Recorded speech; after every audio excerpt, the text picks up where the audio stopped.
Thanks everyone. Today we will start the new topic of the chapter consumer protection, that is the various acts and the regulations which is governed by the government to protect the interest of the consumers. And as in the previous lecture we have already discussed about the importance of the consumer protection from the business point of view and from the consumer point of view.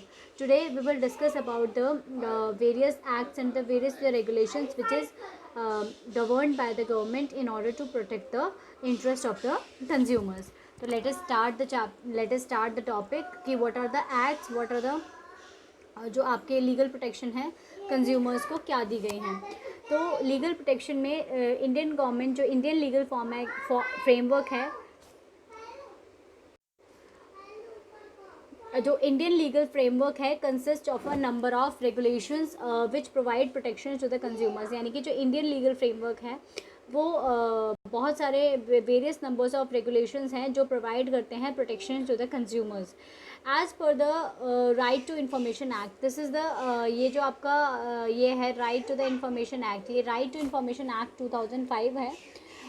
इसके act के अंदर कि जो ये जितनी भी information है जो भी गवर्नमेंट प्रोवाइड करती है तो is required to be made available for all the citizens of the country. That means the citizens have the right to be informed about all the rules and the regulation which is formed by the government. जो भी government rules and regulations बनाती है, जो भी government legal protection provide करती है to the consumers, तो उसका पूरा राइट है एक सिटीज़न को जानने का. तो ये है right to information act 2005.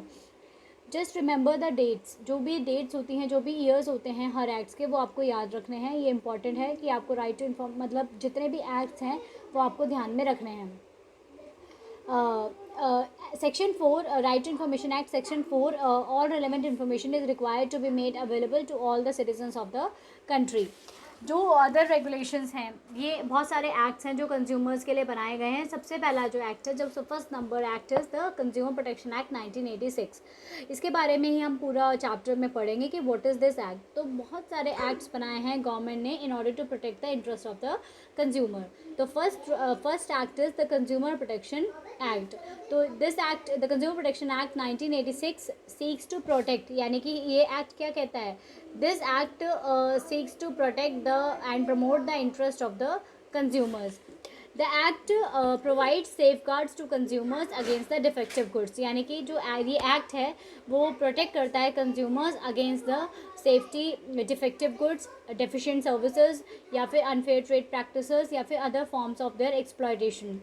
The act provides for the setting up of a 3-tier machinery. That means इस एक्ट के अंदर 3 फॉरम्स आती हैं, 3-tier मशीनरीज आती हैं जो प्रोटेक्ट करती हैं कंज्यूमर्स को. वो हम सारी इसके अंदर अब डिस्कस करेंगे. वो जो 3-tier मशीनरीज होती हैं उसके अंदर आती है district forum, state commission and the national commission. These are the 3 जो आपकी फोरम्स होती हैं, जो आपकी मशीनरीज होती है, जुडिशल मशीनरीज होती हैं जो प्रोटेक्ट करती हैं कंज्यूमर को against the consumer protection act के अंडर में प्रोटेक्ट किया जाता है. ये एक तरह से it also provides for the formation of consumer protection councils in every district. That means district forum her district में होती है, स्टेट कमीशन हर स्टेट में होती है, नेशनल कमीशन एक नेशनल लेवल पे होती है. जैसे कि हाई कोर्ट होती है, डिस्ट्रिक्ट कोर्ट होती है, सुप्रीम कोर्ट होती है. तो सुप्रीम कोर्ट बड़ी होती है ना, उसी तरीके से जो नेशनल कमीशन होती है वो बिगेस्ट कोर्ट होती है फॉर द कंज्यूमर्स. तो फर्स्ट एक्ट होता है कौन सा, कंज्यूमर प्रोटेक्शन एक्ट. कौन सा एक्ट होता है, consumer protection act. The next act is the Indian contract act 1872. अब ये एक्ट किस लिए बनाया गया था, इंडियन कॉन्ट्रैक्ट एक्ट 1872.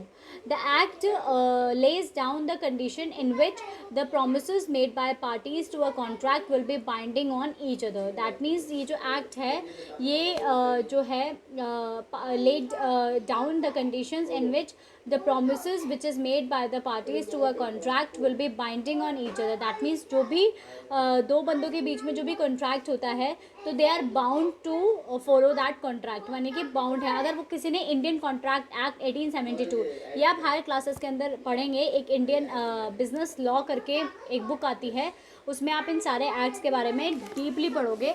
तो यहाँ पर तो हम सिर्फ ये बात कर रहे हैं कि एक्ट होता क्या है, यानी कि ये एक्ट किस तरीके से मतलब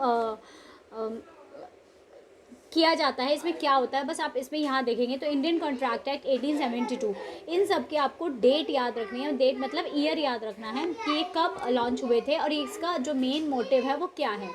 तो इंडियन कॉन्ट्रैक्ट एक्ट, ये एक्ट क्या स्पेसिफाई करता है? The act also specify the remedies which is available to parties in case of the breach of contract. That means इस एक्ट के अंदर सारे जो रेमेडीज़ होती हैं which is available to the parties, that means जो कॉन्ट्रैक्ट के बीच में आते हैं, अगर वो इंडियन कॉन्ट्रैक्ट एक्ट के अंडर कोई कॉन्ट्रैक्ट करते हैं तो उनको क्या क्या रेमेडीज़ मिलनी चाहिए, वो भी सारा इस एक्ट के अंदर आता है। The third act is the, ये जो एक्ट होता है थर्ड वन, वो आपका कौन सा होता है? Sale of good tax. कौन सा एक्ट होता है? Sale of good act 1930। ये एक्ट क्या कहता है? This act provides some safeguards and relief to the buyers of the goods in case the goods purchase do not comply with the express और implied conditions और warranties. ये main चीज़ है इसकी। दैट मीन्स अगर जो वारंटी दी गई है, जो कंडीशंस में गुड्स खरीदे गए हैं, अगर वो सेलर ने पूरे नहीं करता है तो वो सेल ऑफ गुड एक्ट 1930 के अंदर उसको सेफगार्ड प्रोटेक्शन मिलती है, रिलीफ मिलता है बायर को, in order to in case the जो गुड्स परचेज हुए हैं do not comply with the expressed और इम्प्लाइड कंडीशंस और द वारंटीज़। यानी कि जो इम्प्लाइड कंडीशंस और वारंटीज़ होती हैं उसके बीच में जो भी टर्म्स और कंडीशंस होती हैं वो सेल्स ऑफ गुड्स एक्ट 1930 के अंदर फुलफिल की जाती हैं। Next is the third one is the Essential Commodities Act 1955. What does that act says? ये Essential Commodities Act 1955 ये act क्या कहता है? The act aims, जो मेन एक्ट है Essential Commodities Act, ये एक्ट एम करता है controlling production. Essential commodities act जो ये एक्ट है, it aims at controlling the production, supply and distribution of essential commodities. जो भी असेंशियल कमोडिटीज़ होती हैं लाइक जैसे कि आपका जो भी लाइक वीट हो गया, राइस हो गया, जैसे राशन शॉप्स पे मिलती हैं, केरोसिन ऑयल हो गया, this are the essential commodities. तो जो मतलब जो ब्लैक मार्केटिंग करते हैं, होर्डिंग करते हैं, या फिर जो प्रॉफिटर्स होते हैं जो प्रॉफिट करने की कोशिश करते हैं, जैसे आप देखते हैं राशन शॉप्स पे जो राशन आता है वो गुड क्वालिटी का आता है, बट उसमें ब्लैक मार्केटिंग करनी शुरू कर दी जाती है। जो सप्लायर्स हैं वो मार्केट में उसे बेच देते हैं और बैड क्वालिटी का वीट और राइस वहाँ पर रख देते हैं जो पुअर पीपल को दिया जाता है। तो ये जो होता है, ये जो एक्ट है वो उन लोगों को प्रोटेक्ट करता है, essential commodities act 1955। The act aims at controlling the production, supply and distribution of essential commodities, checking inflationary trend, यानी कि प्राइजेस तो नहीं बढ़ाए जा रहे, उनके प्राइजेस नहीं बढ़ाए जा रहे। इंश्योर करता है equal distribution of essential commodities, that means there should be equal distribution of the essential commodities. ये एक्ट ऑल्सो प्रोवाइड करता The act also provides for action against the anti-social activities of profiteers। जो भी profiteers होते हैं उनके anti-social activities जो होती हैं, जो hoarders होते हैं, जो black marketers होते हैं, उनको उनसे protect करता है consumer को। Agricultural produce grading and marking act होता है 1937 में। ये एक्ट प्रिस्क्राइब करता है कि द ग्रेड स्टैंडर्ड्स, यानी कि ये इस एक्ट के अंदर स्टैंडर्ड्स लगाए जाते हैं, ग्रेड स्टैंडर्ड्स, ग्रेड किया जाता है एग्रीकल्चरल कमोडिटीज़ को। जितनी भी एग्रीकल्चरल कमोडिटीज़ होती हैं वो इस एक्ट के अंदर ग्रेड की जाती हैं, ठीक है। एंड लाइव स्टॉक प्रोडक्ट्स यानी कि जो एनिमल्स होते हैं, जो लाइव स्टॉक प्रोडक्ट्स होते हैं, उनको भी ग्रेड किया जाता है इसी एक्ट के अंदर। The act stipulates the conditions which govern the use of standards and lays down the procedure for grading, marking and packing of agricultural produce. The quality marked, आपने सुना होगा एग मार्क जो है वो इसी को दिया जाता है, क्वालिटी स्टैंडर्ड होता है जो इसके अंदर लगाया जाता है। This is the very important part होता है एग मार्क, यानी कि जो दिस इज़ एग मार्क। तो इस एक्ट के अंदर जो कमोडिटीज़ लगाई जाती हैं, the quality mark provided under the act is known as Agmark, यानी कि जो क्वालिटी मार्क लगाया जाता है, यानी कि जो एग मार्क जैसे ISI मार्क होता है, वूल मार्क होता है, एग मार्क होता है, इसी तरीके से। तो जो एग्रीकल्चरल कमोडिटीज़ होती हैं इस एक्ट के अंदर में वो ग्रेड्स दिया जाता है उनको कि अगर वो जितने भी उनकी जो भी ग्रेडिंग सिस्टम होता है अगर उसको फुलफ़िल कर रहे होते हैं तो उस पर एग मार्क लगा दिया जाता है। इसका मतलब वो अप्रूव्ड है, वो टेस्ट हो चुका है, ठीक है। तो इसको एग मार्क कहा जाता है, एक एक्रोनिम है, शॉर्ट फॉर्म है फॉर द एग्रीकल्चरल मार्केटिंग के लिए। थर्ड जो नेक्स्ट 6th एक्ट होता है that is prevention of food adulteration act to 1954. ये एक्ट होता है this act aims to check adulteration of food articles and ensure their purity so as to maintain the public health. ये जो act होता है ये चेक करता है अडल्ट्रेशन ऑफ फूड आर्टिकल. जितने भी फूड आर्टिकल्स होते हैं उनके अडल्ट्रेशन को चेक करा जाता है इस एक्ट के अंदर और उनकी प्योरिटी को इंश्योर किया जाता है ताकि किसी को पब्लिक हेल्थ में नुकसान ना पहुँचे. 7th एक्ट होता है standard of weights and measure act 1976. ये जो एक्ट होता है ये उन गुड्स पे अप्लाई किया जाता है जो मेजर या सोल्ड किए जाते हैं या डिस्ट्रीब्यूट किए जाते हैं in terms of weight, measure और नंबर्स में दिए जाते हैं. जैसे गोल्ड होता है वेट में दिया जाता है, मेजर में. तो इन गुड्स को प्रोटेक्ट किया जाता है. It provides protection to the consumers against the malpractices of under weight और अंडर मेजर. जिनका weight under measured under weight हो जाते हैं, गुड्स ऐसे बेच देते हैं, तो वो उस एक्ट के अंदर कंप्लेन कर सकते हैं. नेक्स्ट एक्ट होता है ट्रेडमार्क एक्ट. 8th एक्ट कौन सा है? Trademark act 1999. ये act repealed and replace the trade and merchandise. यानी कि पहले एक एक्ट चलता था trade and merchandise mark act 1958 में, उसको रिप्लेस करके एक एक्ट बनाया गया ट्रेडमार्क एक्ट 1999. ये एक्ट प्रिवेंट करता है the use of fraudulent mark on product. जो फ्रॉडलेंट मार्क्स डाल दिए जाते हैं प्रोडक्ट्स पे, और प्रोवाइड करता है provide protection to the consumer against such products. यानी कि उन प्रोडक्ट्स से प्रोटेक्ट करने के लिए इस एक्ट के अंदर प्रोटेक्ट किया जाता है. Sorry. Next is the Competition Act 2002. Competition Act. This act has repealed and replaced the monopolies and the ये जो act है उसको ये किस एक्ट को रिप्लेस किया गया है? Monopolies and restricted trade practices act 1969. यानी कि पहले एक एक्ट चलता था monopolies and restricted trade practices act. इस एक्ट के अंदर क्या होता था कि मोनोपोली होती थी, दैट मीन्स रिस्ट्रिक्टिव ट्रेड होता था कि जो भी ट्रेड रिस्ट्रिक्शंस होती थी कि आप ये कर सकते हैं ये नहीं कर सकते, तो उसको रिप्लेस किया गया कंपटीशन एक्ट. यानी कि अब कंपटीशन है मार्केट के अंदर.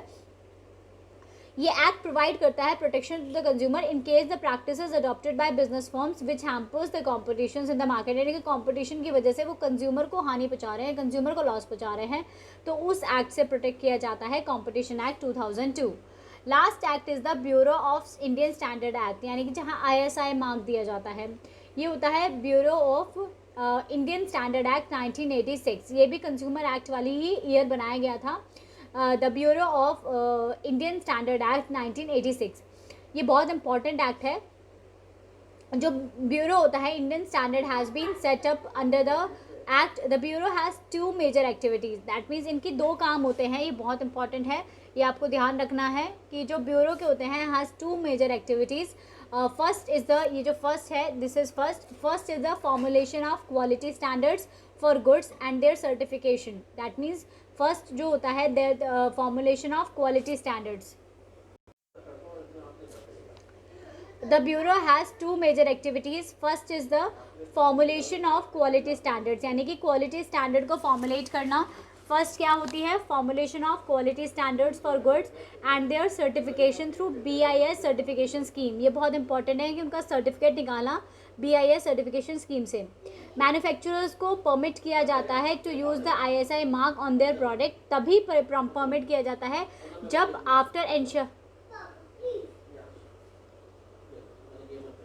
only after ensuring that the goods conform to the prescribed quality standards. That means जो manufacturers हैं they are permitted to use the ISI mark. That means वो तभी permitted होते हैं to use the ISI mark on their products only after ensuring that. यानी कि जब वो ensure हो जाते हैं only after ensuring that the goods conform to the prescribed quality standards. जो goods हैं वो prescribed quality standards के हैं या नहीं हैं, तभी उनको जो है वो किया जाता है कि वो क्या है, वो अपने मतलब स्टैंडर्ड्स को अगर अप्रूव किए जा रहे हैं, अगर स्टैंडर्ड्स को फॉलो कर रहे हैं, तभी वो उनको परमिटेड किया जाता है कि they can use the ISI mark. यानी कि पहले प्रोडक्ट इस BIS में जाता है, और जब अगर BIS रिकमेंड कर देती है कि क्वालिटी स्टैंडर्ड्स मेंटेन हो रहे हैं, तो क्या किया जाता है, जो क्वालिटी स्टैंडर्ड्स अगर मेंटेन किए जाते हैं तो उसमें They are permitted to use the ISI mark on their products only after ensuring that the goods conform to the prescribed quality standards. The Bureau has also set up a grievance cell. Bureau ने grievance cell भी बनाई हुई है जहाँ पर consumer अपनी complain कर सकता है about the quality of product. यानी कि अगर कोई प्रोडक्ट जिसमें ISI मार्क है, कैरिंग द ISI मार्क, पहली बात तो ये ज़रूरी है कि सिर्फ आप BIS में तभी कंप्लेन कर सकते हो अगर किसी प्रोडक्ट में ISI मार्क होता है और उस प्रोडक्ट में ISI मार्क होने के बाद कुछ गड़बड़ी मिलती है, कुछ जो भी चीज़ है कंज्यूमर को ऐसा लगता है कि क्वालिटी स्टैंडर्ड्स फुलफिल नहीं हो रहे हैं, तो ही वो ग्रीवेंस सेल भी बना रखे हैं उन्होंने जहां वो अपनी कंप्लेन कर सकता है. ठीक है. The most important of these जो हैं, जो रेगुलेशन है वो सबसे इम्पॉर्टेंट जो है वो कौन सा है, कंज्यूमर प्रोटेक्शन एक्ट है, जिसमें प्रोवाइड किए जाते हैं जो हम इस चैप्टर के अंदर पढ़ेंगे, consumer rights and the consumer responsibilities. और मतलब क्या कंज्यूमर को राइट्स हैं और क्या कंज्यूमर की रिस्पॉन्सिबिलिटीज़ और क्या कंज्यूमर के रिट्रेसल एजेंसीज हैं जहाँ पर वो अपनी फाइल को कंप्लेन कर सकता है. तो इसके बाद हम क्या पढ़ेंगे, कंज्यूमर प्रोटेक्शन एक्ट ही पढ़ेंगे 1986. ठीक है. अब हम स्टार्ट करते हैं कि जो अभी मैंने आपको बताया कि ये 10 एक्ट्स थे.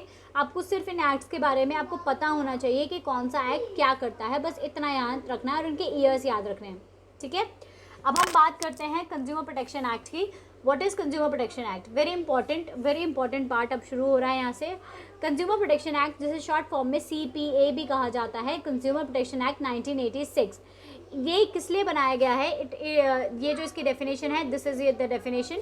Consumer protection act seeks to protect and promote the consumer's interest through speedy and inexpensive redressal of their grievances. That means जो ये consumer protection act है, it seeks to protect and promote the consumer's interest. यानी कि ये क्या करता है, protect करता है एंड प्रमोट करता है कंज्यूमर के इंटरेस्ट को थ्रू स्पीडी एंड इनएक्सपेंसिव. यानी कि जो रिट्रेसल एजेंसीज होती हैं वो बहुत ही स्पीडी होती हैं और इनएक्सपेंसिव होती है, बहुत ज़्यादा इसमें खर्च नहीं होता है. जैसे कोई लॉयर भी नहीं करना पड़ता है, आप कंज्यूमर अपने आप ही फाइल कंप्लेन कर सकता है, अपने आप ही वो जस्टिफिकेशन भी दे सकता है उस चीज़ की. तो वहाँ वो बहुत ही इनएक्सपेंसिव रिट्रेसल किया जाता है. The scope of the act is very wide. मतलब ये मतलब जो इसका स्कोप है वो बहुत वाइड है. It is applicable to all types of undertakings. हर तरह के अंडरटेकिंग्स में अप्लाई होता है, चाहे वो बिग हो, स्मॉल हो, प्राइवेट सेक्टर हो, पब्लिक सेक्टर हो, कोऑपरेटिव सेक्टर हो, मैन्युफैक्चरर हो, ट्रेडर हो, सप्लाई कर रहा हो, गुड्स सर्विसेज प्रोवाइड कर रहा हो. तो ये हर जगह हर किसी के लिए अप्लाई किया जाता है. बट अगर हम ट्रांजेक्शन गुड्स एंड सर्विसेज का कर रहे हैं तो ये अप्लाई होता है. इसमें क्या होता है, the act confirms certain rights. यानी कि ये जो एक्ट है ये कुछ राइट्स देता है कंज्यूमर्स को ताकि उनको कुछ पावर मिल सके and to protect their interest, ताकि वो अपने इंटरेस्ट को प्रोटेक्ट कर सके. ये राइट्स हैं, जैसे हमारे फंडामेंटल राइट्स होते हैं वैसे हमारे क्या होते हैं, कंज्यूमर राइट्स होते हैं, which you have already studied in class 10 कि what are the rights of the consumers. But we are again studying here कि what are the rights of the consumers. ये this is also very important. One case study is जो आती है वो regarding the consumer rights and responsibilities exam में आती है. इसमें जो क्वेश्चन आता है ये मिक्सअप करके आता है, उसमें राइट्स भी पूछा जाता है, रिस्पॉन्सिबिलिटीज़ भी पूछी जाती है, ग्रीवेंस सेल भी पूछा जाता है, तो वो एक मिक्स क्वेश्चन आता है. अब हम बात करते हैं what are the rights of the consumers. Very important part, this is also very important कि what are the rights of the consumer. Consumer protection act had provided the 6 rights. यानी कि जो कंज्यूमर प्रोटेक्शन एक्ट है उसने कितने rights दिए हैं, 6 rights दिए हैं कंज्यूमर्स को. The Consumer Protection Council set up under the Act and intended to promote and protect the various rights of the consumers. That means the Consumer Protection Councils जो होते हैं वो सेटअप करते हैं under the Act are intended to promote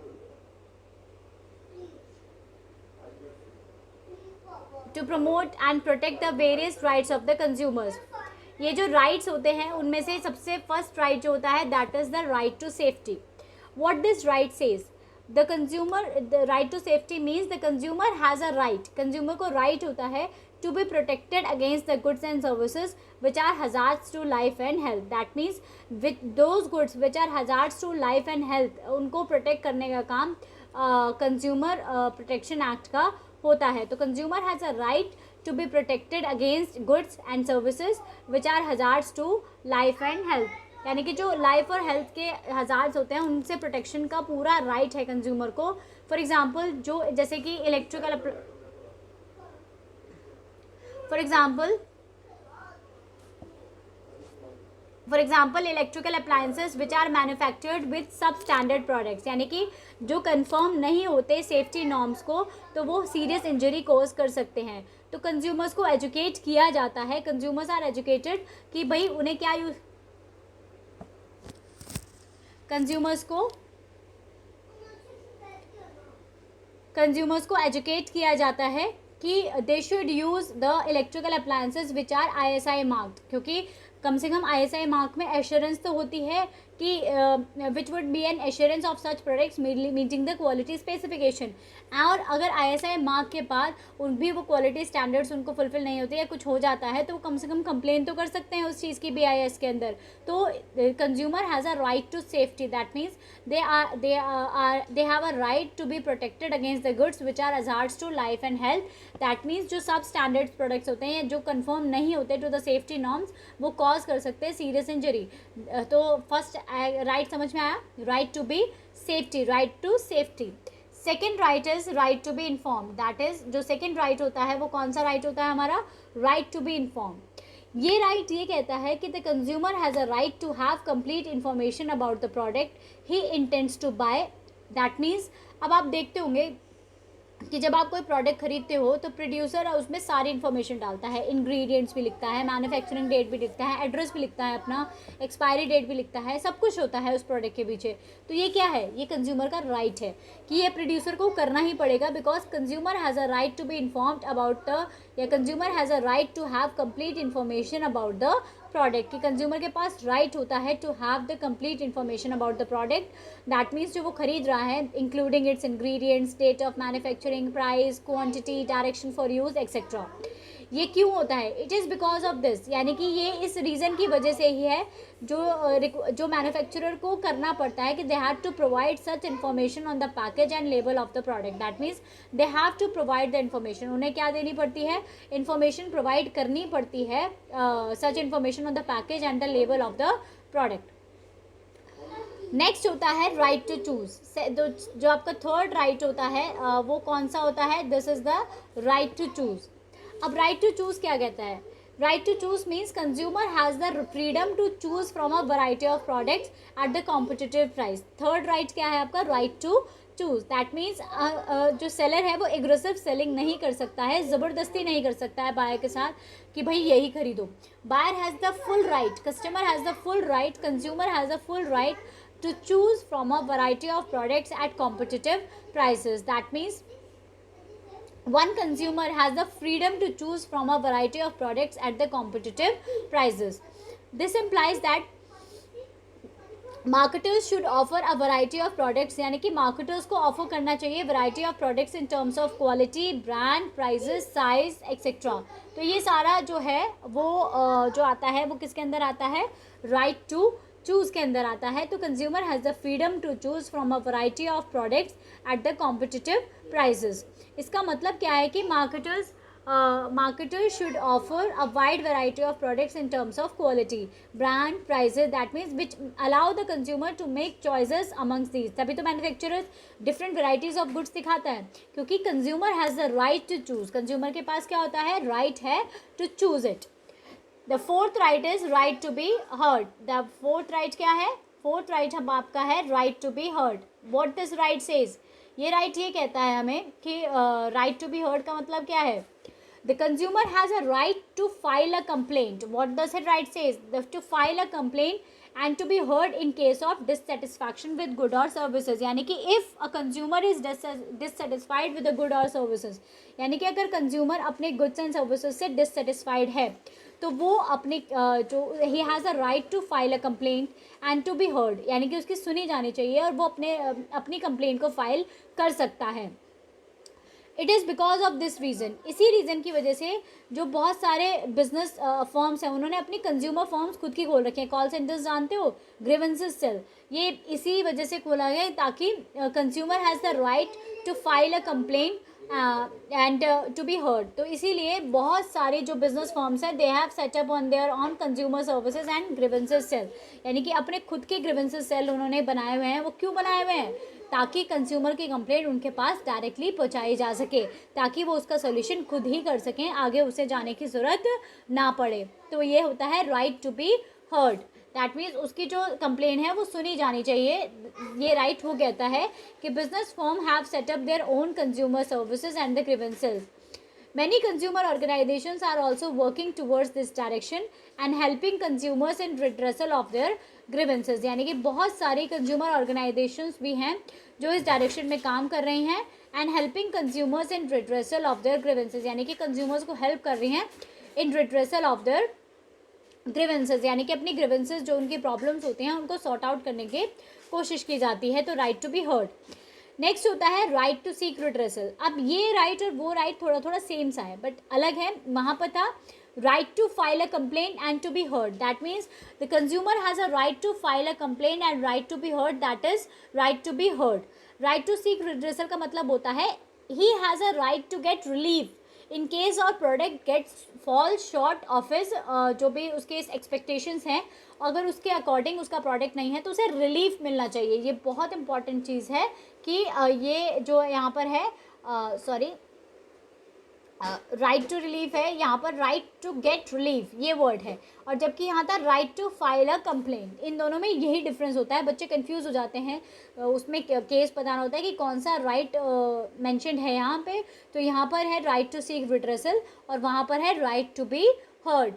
समझ में आ रही है बात? तो उस वहाँ पे सुनवाई होनी चाहिए, right to file a complaint and to be heard. यहाँ पे उसे रिलीफ मिलना चाहिए। राइट टू सीक रिड्रेसल का मतलब होता है the consumer has a right to get relief in case the product और services falls short of his expectations. The consumer protection provides a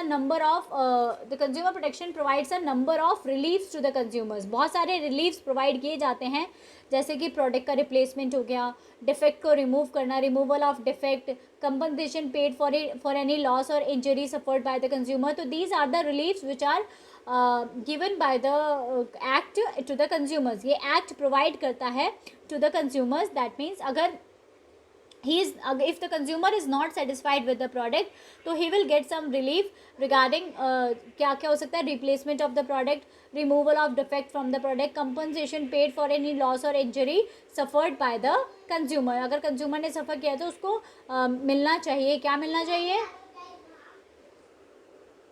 suffered, जो भी उसे लॉस और इंजरी हुई है उसको कंपनसेशन मिलना चाहिए। तो these are the reliefs which are given to the consumer by the consumer protection act. Last होता है, last right is the right to consumer education. What is the right to the consumer education? मतलब the consumer has a right to acquire knowledge and to be well informed consumer throughout the right. That means consumer has a right, consumer को पूरा right है कि उसे knowledge मिले, वो acquire करे knowledge, and to be well informed consumer throughout the life. That means he should be well informed consumer, वो well informed consumer रहे अपना थ्रू आउट द लाइफ। तो that is the right to the consumer education. He should be aware about his rights, उसे अपने rights पता होने चाहिए, and the reliefs available to him in case of a product or service falling short of his expectations। That means ये aware होना चाहिए, he should be aware, उसे पता होने चाहिए उसके राइट्स। ये बहुत इंपॉर्टेंट लाइन है कि he should be aware of his rights, about his rights and the reliefs available for him। That means क्या उसके राइट्स हैं, क्या उसे रिलीफ मिलेगा if the product is dissatisfying him, यानी कि अगर उसे प्रोडक्ट डिससेटिस्फाई कर रहा है तो what is the relief which is available to him. जो रिलीफ क्या होंगे, उसको जो रिलीफ्स मिलेंगे वो क्या होंगे, वो सारी चीज़ें इसके अंदर डिस्कस की जाती हैं, बताई जाती हैं। बहुत सारी कंज्यूमर ऑर्गेनाइजेशंस हैं, बहुत सारे बिजनेसेस हैं जो एक्टिव पार्ट लेते हैं in educating the consumers in their respect. Like आपको इसका सबसे बेस्ट एग्जांपल है जागो ग्राहक जागो। वो इन्फॉर्मेशन प्रोवाइड करता है, कंज्यूमर को एजुकेट करता है, कंज्यूमर को बताता है about their rights and the responsibilities. उनकी राइट्स क्या हैं, उनकी रिस्पॉन्सिबिलिटीज़ क्या हैं। तो दीज आर द 6 राइट्स। कौन कौन से राइट्स हो गए? First is the right to safety, second is the right to be informed, third is the right to choose, fourth is the right to be heard, fifth is the right to seek redressal and sixth is the right to consumer education, यानी कि right to educate the consumer. The Consumer Protection Act, by conferring these rights on the consumers, empowers them to fight against any unscrupulous, exploitative and unfair trade practices adopted by the sellers। जो भी Consumer Protection Act होता है वो इन rights को देख के क्या कर रहा है, कंज्यूमर को एम्पावर कर रहा है कि वो अपने लिए फाइट कर सकते हैं। दैट मीन्स क्योंकि उनके पास ये राइट है, तो राइट अधिकार जब आ जाता है, राइट जब आ जाता है तो वो अपने लिए लड़ सकता है क्योंकि ही हैज़ द राइट। तो वो एम्पावर करते हैं them to fight against the unscrupulous, exploitative and unfair trade practices adopted by the sellers. जो कंज्यूमर राइट्स हैं by themselves can not be effective in achieving the objective of consumer protection. यानी कि सिर्फ consumer rights ही नहीं होते ऐसे कि जो मतलब कंज्यूमर को प्रोटेक्ट करते हैं, बट कंज्यूमर की खुद की भी एक रिस्पॉन्सिबिलिटीज़ बनती हैं। दैट मीन्स जो कंज्यूमर को समझनी चाहिए कि ऐसा नहीं कि सिर्फ राइट्स उन्हें प्रोटेक्ट कर सकते हैं, रिस्पॉन्सिबिलिटीज़ भी होती हैं जो उन्हें समझनी चाहिए। ठीक है, इसको हम नेक्स्ट क्लास में डिस्कस करेंगे कि what are the consumer responsibilities. आप इसे यहाँ तक पढ़िएगा, ये बहुत ही इम्पॉर्टेंट चैप्टर है और ख़त्म भी हो गया जाएगा जल्दी, ऐसे बात नहीं है। और ये आपके एग्ज़ाम में मैंने आपको पहले ही बताया कि आएगा, तो आप इसको अच्छे से पढ़िएगा। ठीक है, यहाँ तक आप इसे अच्छे से करिएगा, उसके बाद हम स्टार्ट करेंगे the consumer responsibilities. Okay, take care, good bye.